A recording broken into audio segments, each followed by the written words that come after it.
Ukraine crisis. Last chance for peace, says Hollande. The peace plan drawn up by France and Germany is one of the last chances to end the conflict in East Ukraine, French leader Francois Hollande says.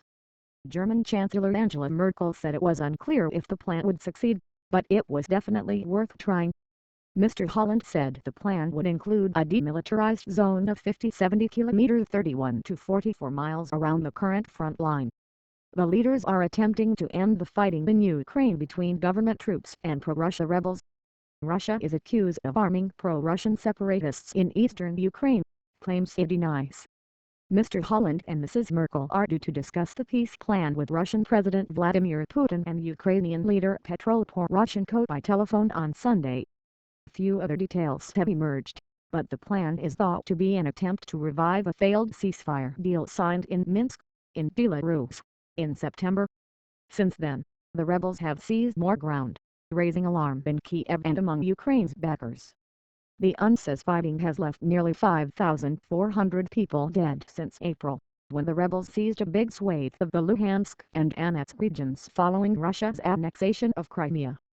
Mr. Hollande and Mrs. Merkel. The U.S. is considering pleas to send weapons to Ukraine, but Mrs. Merkel said she could not imagine any situation in which improved equipment for the Ukrainian army leads to President Putin being so impressed that he believes he will lose militarily. The statement put her in opposition to NATO's top military commander, U.S. Air Force General Philip Breedlove, who told reporters that Western allies should not preclude out of hand the possibility of the military option. Line analysis. Jonathan Marcus, BBC News, Munich. The German Chancellor, speaking here in Munich for the first time since her return from her peace mission to Kiev and Moscow, has provided a fascinating insight into her own political underpinnings. She passionately defended her opposition to the idea of selling arms to Ukraine, something that is under active consideration in Washington. She pointed to her own personal experience. She said that as a girl she had seen the Berlin Wall go up, but nobody had intervened to help the citizens of what became the Eastern Bloc, because there was no realistic expectation of success.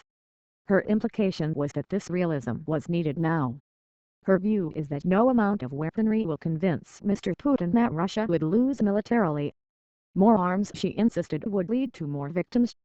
There was significant applause at these remarks, though noticeably neither U.S. Vice President Joe Biden or the Ukrainian President Petro Poroshenko were clapping.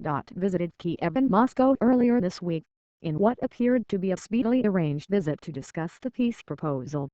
Diplomatic talks have been continuing Saturday at an international security conference in the German city of Munich, where Russian Foreign Minister Sergei Lavrov said he sincerely hoped the latest peace plan would produce results.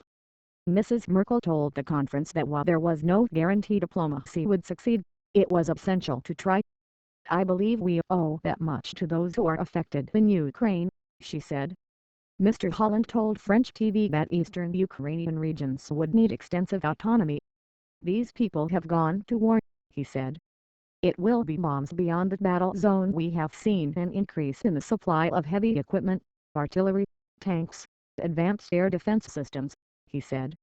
"And some of these equipments are very advanced. They can only come from Russia." Some 1.2 million Ukrainians have fled their homes since the Ukraine conflict began. On Saturday, Ukraine's military said 5 servicemen had been killed and 26 wounded in the past day of fighting. At least 7 civilians were reported to have been killed. Ukraine also said rebels were amassing forces around the strategic town of Debaltseve and in Granitny, 35 kilometers northeast of Mariupol. Michael Bosierkit, a spokesman for the Organization for Security and Cooperation in Europe (OSCE), told the BBC the situation was getting very dire indeed. More than 3,000 people had been evacuated in the past few days, and some were being accommodated in cold conditions in train carriages, he said. Why is East Ukraine hit by conflict?